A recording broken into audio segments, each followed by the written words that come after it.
Stefan is Professor of Global History at Linnaeus University and the Director of the Linnaeus University Center for Concurrencies, which we've heard a bit about today already. He's PI for the Research Environment Historical Treaties of Southeast Asia, which gathers 7 researchers from Europe and Southeast Asia. And he's one of, I guess I said, the co-initiators of Global Archives Online. All right, Stefan, we can see your PowerPoint, so it looks great. And please, you have the floor or the screen. Good, thank you very much. And I'm sorry I couldn't be there today because I have some appointments and meeting this afternoon, so I wouldn't have time to get back. But I'm happy to join you in this way at least. So I'm going to briefly present the project Global Archives Online, which is a project that we have been doing, particularly Birgit Werner and I, who started this project, but also, as you mentioned, Elinora Poggio and Simon Ottosson, and now also our research assistant, Johan Erlandsson, have all been involved in different ways in this project. And it started, I think, about 4 or 5 years ago when we initiated this project. And we got some funding from the Vice Chancellor of the university, which allowed us to contact a firm in Italy which did this web application for the Global Archives Online. So I'm going to present this in about 10 minutes, and then Simon will go to show you some more hands-on how this works, and hopefully you will be inspired to use this in your teaching and also in your research. So this is what the starting page looks like, and you have the web address there as well. And I just want to mention first also the Center for Concurrences in Colonial and Post-Colonial Studies, which has been mentioned already in the introduction, but which not only sponsors this conference, but also is a sponsor of this Global Archives Online. And here is a selection of the members of the center from a few years back. We had a meeting in Kalmar. Just briefly to say that the center was founded in 2010. It's about 30 researchers, including all the scale from PhD students to full professors. We covered 9 disciplines: archaeology, literature, ethnology, history, social work, sociology, and study of religion. And we span 2 faculties, so that's the humanities and social sciences, and these 2 faculties. And part of this center is also the Cluster for Colonial Connections and Comparisons, which is really where this project originated. And that is the most historically oriented of the research clusters within the center. So that's enough from our sponsors. I will then say a bit about the background, and the idea started very much in teaching. So we have students in Kalmar and Växjö who are far from any archives, or far from most archives, I should say, which has material on global and colonial history, also national history, but that's not what we're dealing with here. So the question was, how can we encourage students at our university, which is located in a rural region in Sweden, to write their thesis about global history, colonial history, because most students, undergraduate students, don't have the means to travel to archives in London or Paris or Madrid or Asia or wherever.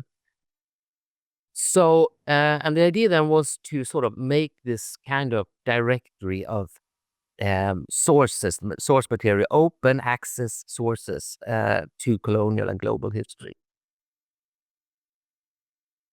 So the target audience and users is then, in the first place, it's students, and that is all the way from undergraduates, particularly those writing their BA thesis, which in Sweden is half a semester's work full time, so it's quite a large thesis, and all the way up to PhD levels.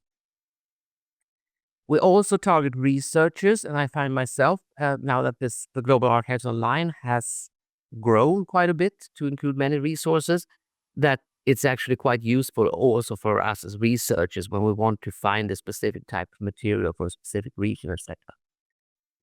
And then in the third place, it's also aimed at the general public. So what is Global Archives Online then? Well, it's, as I said, it's a directory of open sources, open primary sources to global and colonial history, focusing mainly on the sort of early modern period, so late 15th century up until the present. So it provides digital sources for research, study, and teaching global and colonial history. And in doing so, it provides access to multiple digital archive sources. And I think it's about 350, a bit more. I think Simon can give us the exact numbers. So it's a direction to 350 or more collections of sources that are variously, some are quite small, some are quite big. And it includes different types of sources. Most of them are textual, but they're also cartographic. They're also photo collections. They're also all other types of audiovisual material, recordings of interviews and videos, etc.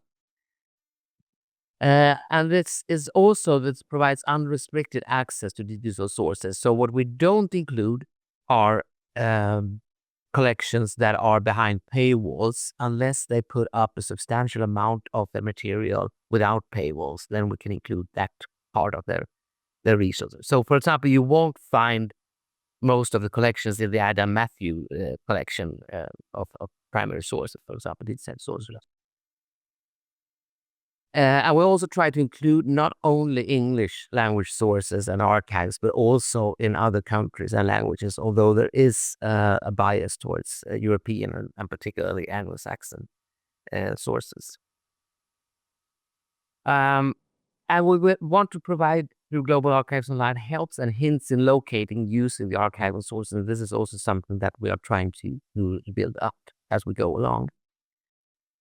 And it provides access to anywhere in the world. And I should also add here to these points that one of the main advantages is that we have a powerful search engine and a filter function, and so you can easily filter and search for the type of sources that you are interested in terms of geography, thematic orientation, chronology, etc. And Simon will show us more about this shortly. So finally, there are some of the challenges that we're facing, which I think may be of interest for you to discuss, as this is an academic conference about digital history. We have the sort of the quality of the sources, the transcription of the sources, also sometimes translations, and there are also inaccuracies or parts of the digital copies of these original sources that are not included. So, for example, you will have a letter where you may not have the envelope and or maybe not the back side of the document, etc. So this all depends on the quality of the institutions, the work that the institutions that host these collections are doing.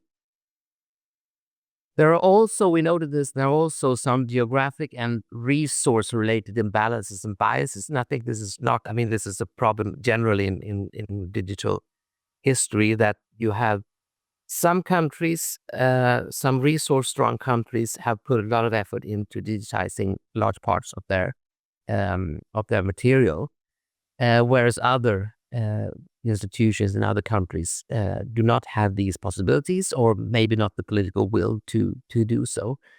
And this results in biases. They're also called biases in what is digitized in the first place. I'm sure you're all familiar with these problems, but they sort of come through in Global Archives Online as well.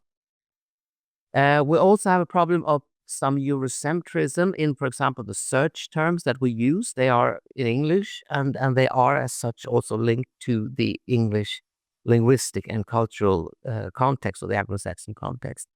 So this also is also something that we're thinking about. How can we extend these and include also search terms and categories that are not based on European taxonomies?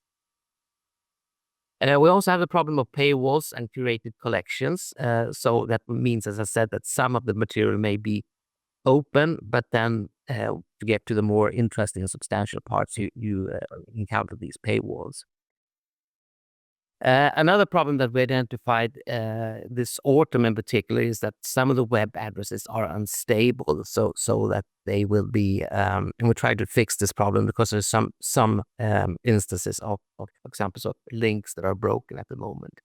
And this is quite annoying because these archives, including quite big established institutions, they, without warning, just change their web addresses for these collections, which I think is quite a bad practice. And finally, a problem that we encounter at our university is the level of support that we get from the IT department, which is this is somewhat beyond their competence and their usual tasks. And so we have the problem of the web hosting and the IT support when there are updates to the software, etc. And that's a problem that I think needs to be solved at a national or perhaps university level.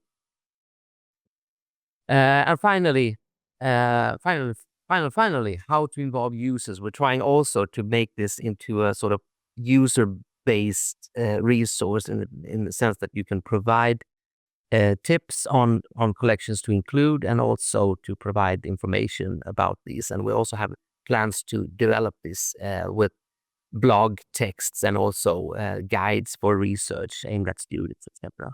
But this is all work in progress. So with that, I think I have some examples of what you can find in the collections. And with that, I leave the word to Simon.